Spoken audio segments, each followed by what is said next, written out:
Don't you just hate it when you're watching a TV series and you get to the last episode in the series and they leave you on a cliffhanger and you don't know if there's a new series coming or... so frustrating. And that is exactly what I've done on the channel, leaving it 3 or 4 months since my last update on the Moto Guzzi V7 850 Special and the check engine light issue. Welcome to CG Rides, and you find me today out on the V7 850 Special, and it's a horrible mucky day. The roads are covered in salt and grease, and that's one of the reasons actually why I haven't done the update before now, because I didn't fancy cleaning the bike. Obviously I'm going to be cleaning the bike today. Another reason is that I've not been feeling very well the last couple of months, so that's limited what I can do. And thirdly, I bought a new bike, so on the couple of days where I have felt up to riding, I've been trying out the new bike. So as a result of that, I haven't done many miles on this bike since it was remapped by SP Motorcycles with the new map that Moto Guzzi have developed. That was actually done in November, and my bike was one of the first in the UK to receive that new map. So since that time, I'm on 44 miles, just over, since it was remapped, and as you can see, there is no check engine light so far. Now about 35 of those miles was just bringing it back from SP Motorcycles. So we are on a new record anyway. This is the longest I've ridden the bike, largest amount of miles before seeing a check engine light, and I haven't even seen it flashing. So that would indicate to me that they've probably solved the problem. Now what the problem was, as I've explained in previous videos, is a particular sensor that is falsely detecting a misfire, and on a very small percentage of bikes this sensor is working outside of spec, and as a result a new software map has been developed to basically turn down the sensitivity. As far as I'm aware, Moto Guzzi started working on that map around May time last year, and it got delivered then in November of 2022, so that took a long time to do a software change. Someone commented on one of my previous videos, of course, that there is probably all sorts of legislation and homologation requirements with that software update, so probably that's why it's taken so long. So the real story here is how Moto Guzzi have treated me through the process and how they've behaved as a manufacturer, and I think this is really important. Now you could of course stop watching here, the bike's fixed and you can move on with your life, or stay with me and listen to this story, because if you're planning to buy a Moto Guzzi, then I think it's important to know what you can expect if something goes wrong. And if anyone from Moto Guzzi is watching, I hope that you can take this as constructive criticism given in the best spirit. And I don't think it's all of my criticism so far has been taken in particularly good spirit, particularly by Piaggio UK, but let me come on to that in a moment. I never set out to damage Moto Guzzi's reputation, to stop people from buying Moto Guzzi bikes, or to basically kick somebody. I think Moto Guzzi make a brilliant product. The issue is with their service, and specifically the communication with their customers. That's the problem. If I'd have wanted to make a big song and dance about this, I would have posted it on my other channel, which now has over 35,000 subscribers, and I could have made more noise about it, but actually I didn't. And the first video I posted, I barely even mentioned the problem, and I didn't mention the dealer that I bought it from. I was very cautious about what I said, because I didn't know what the situation was and whether it would be getting fixed. So I just want to put that out there, that I'm not setting out here to hurt Moto Guzzi. So here's the experience anyway. Last time, I think it was October when I last recorded a video on this issue, and I'd had an email from Moto Guzzi saying carry on and ride the bike, no problem, and software update is imminent. Well, as it turned out, it wasn't exactly imminent. I actually then wrote a letter, a complaint letter. I thought I wrote it quite nicely, but I detailed all of the issues that I'd had with the purchasing experience. Now specifically, this focuses on my experience, my personal emotive experience with buying the bike. A new bike should be a joyous thing.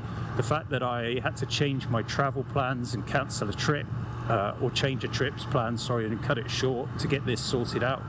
Actually took a different bike on that trip. And the fact that I missed a summer's worth of riding, the fact that riding a bike around with a fault light flashing at you is not the dream that Moto Guzzi is selling. You know, they're selling these bikes, these beautiful looking bikes, and they're selling the dream that goes with it, and they're not living up to that dream. And that's a key point just to bear in mind. If you go on Moto Guzzi's website, you look at the way they sell you the bike, it's not sold as a technical machine. It's sold as something emotional, something lifestyle. It's a lifestyle thing. I'm not getting my words out very well, but you understand what I mean, hopefully. They're selling the whole package. That's important to remember. So I wrote my letter to the managing director of Piaggio UK. I asked for his help in dealing with Italy and getting the problem resolved. And I never got a response from him. Now, I just want to say, I think that's appalling. The managing director of a company may be busy. I don't think Piaggio UK is that enormous. Looking at their financials, they don't seem to be any bigger than my company. But and I certainly respond to any customers who would write a letter to me, and I would respond in kind, actually. But I did put my email address in the letter. I think I put my phone number as well, just to make it easy for them to respond. And I got no response until 6 weeks later. And 6 weeks later, I got an email from an unnamed person at customer services at Piaggio UK. The basic gist of the email was, it's not our fault that your dealer went bust, but look at us, aren't we amazing? We've sorted you out with this new software map, so let's get it loaded. Everything's tickety-boo. And I sort of read this, I thought, great, first of all, software map, brilliant. Not really sure why they're on the defensive about the dealer. I already said in my letter that I understand the dealer going bust is not exactly their fault. So I already acknowledged that, but 2/3 of the email was spent sort of justifying this situation. And that was in response, of course, to the letter I'd written detailing the problems I'd had with the dealer and the overall experience. Now, yes, the dealer is its own business. Moto Guzzi and Piaggio UK are not responsible for that business. However, that dealer has Moto Guzzi's brand on their building, on their letterheads, on their business cards, on the paperwork, and where you walk in the dealership, they had Moto Guzzi's product in there. So it's not appropriate for the manufacturer to get on the defensive and try washing their hands of the situation. When they heard the dealership had gone bust, they should have reached out to all of the customers of that dealer and just give them a communication. Give us a communication saying, here's where you can now get your bike serviced. And don't worry, your warranty's intact. You know, reassurance. A single email. It's not a big deal. So I did respond anyway to the email. I thanked them for organising the map and told them I'd booked it in with SP Motorcycles in Exeter, who have been brilliant, by the way. Shout out to SP, thanks guys. And I also did just sort of take up this issue, you know, why are you on the defensive? Because at the end of the day, I already acknowledged that the dealership isn't your responsibility as such, but you know, and I also said, what's the situation? You know, how are you going to provide me with some sort of recompense for the fact I've had 4 days out of work ferrying this bike around to various places trying to get it resolved? I mean, it hadn't even occurred to them that there might need to be some sort of goodwill gesture. So I got another email back, again from a nameless person, and actually I had already said, why haven't you put your name on the email, and why didn't your managing director respond to me? But again, it comes from a nameless person, and what they said was, again, arguing the toss, getting defensive, and but they did offer me a choice of a £250 service credit or an extra year's warranty. So I thought about it. Many years ago I had a Honda that broke down, a brand new Honda, and actually that experience was almost as bad. And at the end of it, they gave me a £250 service credit and then refused to honour it when the time came. So I thought, I'm not going through that again. I'll take an extra year's warranty. So that's what I selected, and I wrote back to them. Once again, I did just point out, look, stop getting defensive. I haven't done anything wrong here. The problem is with your communication and the fact that they're focusing in all the time on the, you know, say, we told you it was okay to ride the bike. Well, yes, you did, but you also said in the absence of any other fault, it's okay to ride the bike. And I don't actually know if there was any other fault because the light was on all the time. So how am I supposed to know if there's a second fault? So it's not actually as clear as all of that. And they didn't tell me that until some 4 or 5 months after I first reported the fault. So I'm not letting them get away with that. So I did point these things out to them, and I also pointed out how you're always focusing in on the technical side of things, that it's a technical problem, it will be fixed, and technically the bike's okay to ride. It's like, yeah, but what about the purchase experience? What about the fact that you're selling a dream and you've completely failed to deliver on that promise? I've had a miserable first 1,000 miles with this bike because I'm constantly being reminded that there's a fault with it. I'm just checking the speedo just to make sure the light hasn't come on. We're good. 51 miles now. Woohoo. So I thought that was fair enough criticism. I got no response to that email. And obviously, because I requested the extended warranty, I would like a response to the email, even if they don't care about my criticism. So I got no response, so I left it a couple of weeks. I chased it. Long story short, I chased it 4 times and I was getting completely ghosted. So in January, I filled in a complaint form on Moto Guzzi's website just to say, you promised me an extra year's warranty, you haven't delivered on it, and I'm being ghosted, and I just don't get it. Why are you treating me this way? Moto Guzzi Italy did not respond to me, but what did happen is the following day I got a phone call from somebody at Piaggio UK, and she told me, very sorry, but our email isn't working, so we haven't received any of your emails. So maybe that's true, maybe it's not. I shouldn't cast doubt on it. I have to trust that at face value. These things do happen. Email systems don't always work. You'd think they might have noticed at some point in those 2 or 3 months that they weren't getting any emails on that address. So make of that what you will. Anyway, suddenly I've got a phone number which I have safely stored, and a person giving me their name and talking to me on the phone. Why couldn't you just pick up the phone months ago? Why couldn't we have just had a simple conversation? I'm not a difficult person to deal with. I'm very understanding. I run a business. I understand that problems happen, and I don't mind. I don't mind that a problem has happened. What I care about is how it gets fixed, and just refusing to communicate with your customer is not the way to fix it. And jumping on the defensive all the time when a customer is clearly hurting and emotionally distressed by the situation they find themselves in, and you're not acknowledging that, you're not empathizing with them. I mean, these are the first rules of customer service. These are basic things. So anyway, I was very polite on the call. I didn't bring up any of the problems or anything else. She said that she would be sorting out the warranty. I expressed my appreciation that she called me and for doing that.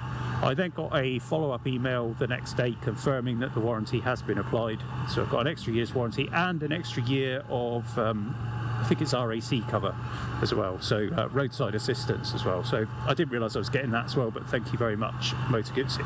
So that's a nice gesture. Now, does an extended warranty and an extra year of roadside assistance make up for the actual cost to me of all of this? Well, no, it doesn't, but it's the principle of these things that's more important to me than the money. So I understand it. Realistically, the company's not going to be in a position to fully compensate me for what I've experienced, and that's understandable. I'm just pleased that I've got a resolution to the problem. The bike doesn't have the stupid light on, and I've got an extra year's warranty and roadside assistance, so that's nice. And I now have a phone number of someone to talk to if things go wrong. And I don't expect they will go wrong. I don't believe, you know, what some people say. I see it a lot in the comments where people say Italian bikes, Italian electronics, blah, blah, blah. Well, they're not Italian electronics, they're German, I believe. I'm pretty sure it's a Bosch system in there. It's the software that's the problem.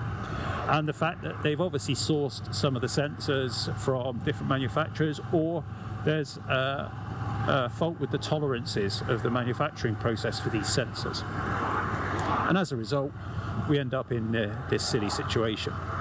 So how could Moto Guzzi have made it better? Well, they could have communicated with me, they could have communicated with the dealers, they could join up their systems so that SP Motorcycles didn't need to start the whole process again after Moto Corsa went bust, my original supplying dealer.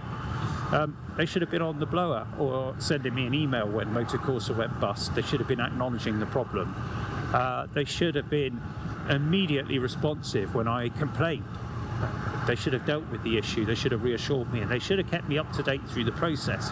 Rather than say something is imminent, let me know how long it's going to take. If they'd have said it might take us 6 months to do this because we have to do these various things for legal reasons, I'd have accepted that.